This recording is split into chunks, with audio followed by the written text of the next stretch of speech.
Good morning, and thanks for joining us here on Local 22 News this morning. I'm Courtney Adelman. All right, we do have more information on a hot air balloon fatality in Bradford last night. State police tell us 4 people, along with a pilot, started to descend from a balloon ride when complications came into play. A second person died overnight from injuries sustained in a crash on I-89. All right, we do have breaking news this morning. Moderna is announcing its COVID-19 vaccine is 100% effective on kids ages 12 to 17. According to the CDC, the Delta variant is now responsible for 1 in every 5 new COVID cases across the country.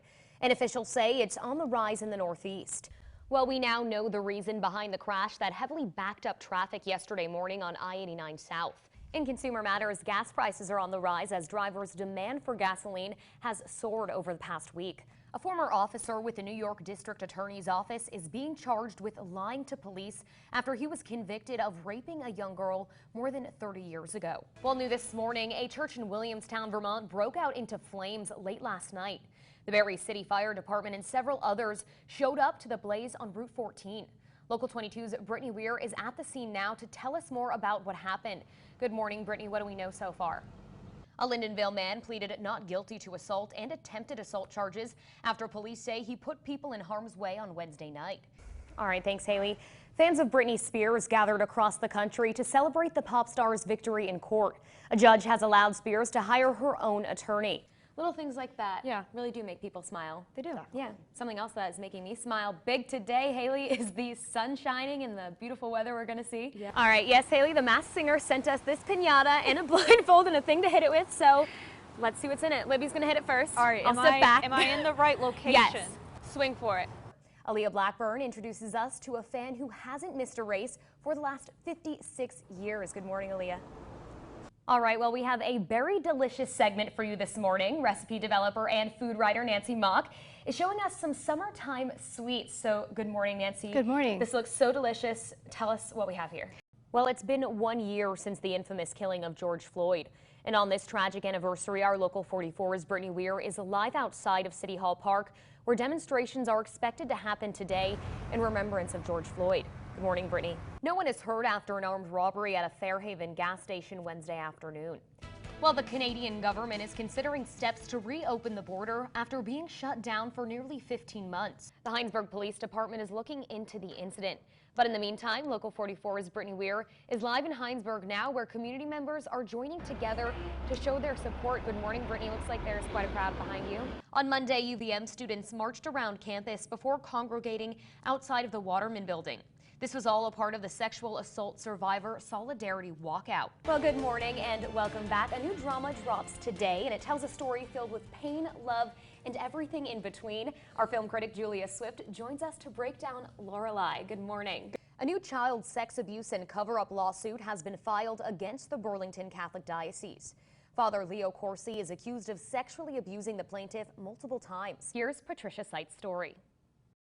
Patricia Seitz always knew she wanted to help people.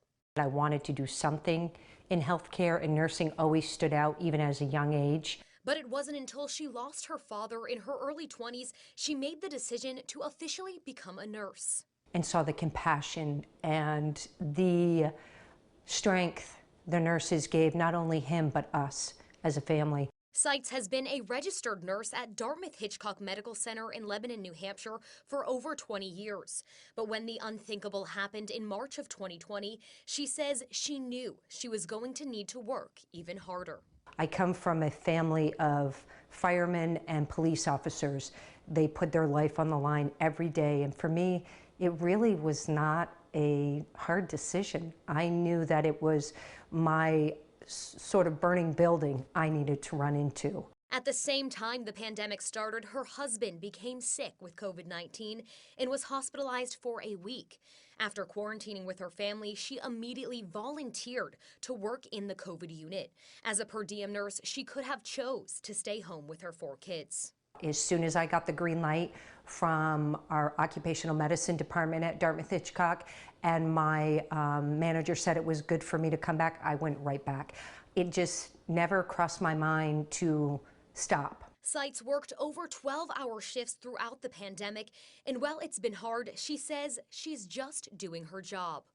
me going to work to do something that I absolutely love and can't think of doing anything else just doesn't resonate as doing anything outside of normal or ordinary. And while working long hours, she also managed to inform her family and the community about the pandemic. And she thanks her family and her colleagues for being so supportive. We got to just take care of one another and be kinder to one another, if not more so now than ever before. During the pandemic, our healthcare workers have become our heroes, and Patricia Seitz is no exception.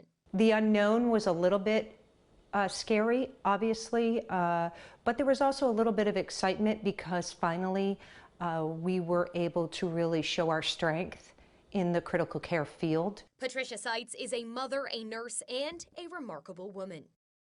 We received a call of shots fired here at 126 North Avenue. Police say Steve Martin was found inside the home, seriously wounded, around 11:30 Sunday night. He was immediately rushed to UVM Medical Center. And then the person was pronounced dead shortly after arrival at the hospital. Vermont Senate President Pro Tem Tim Ash lives near the North Avenue home and says the shots woke him up. You know, it's one of those noises when it's in such close proximity that, you know, even a deep sleeper gets roused pretty quickly from that, and so it's just a horrible situation. Ash says he drives by the house several times a day. This is not the first time there have been gunshots in this neighborhood. It doesn't make it any easier each time it happens. Obviously, a fatality just adds more shock to the whole situation. Reports show 2 men took off from the scene in a black vehicle Sunday night. There's kids all over the place.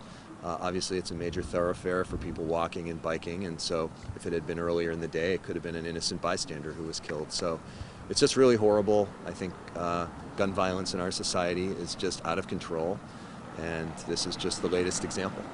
Burlington police are still investigating, along with help from the Vermont State Police. And we will continue to work around the clock until we find the people responsible for this. Reporting in Burlington, Courtney Adelman, Local 22 News.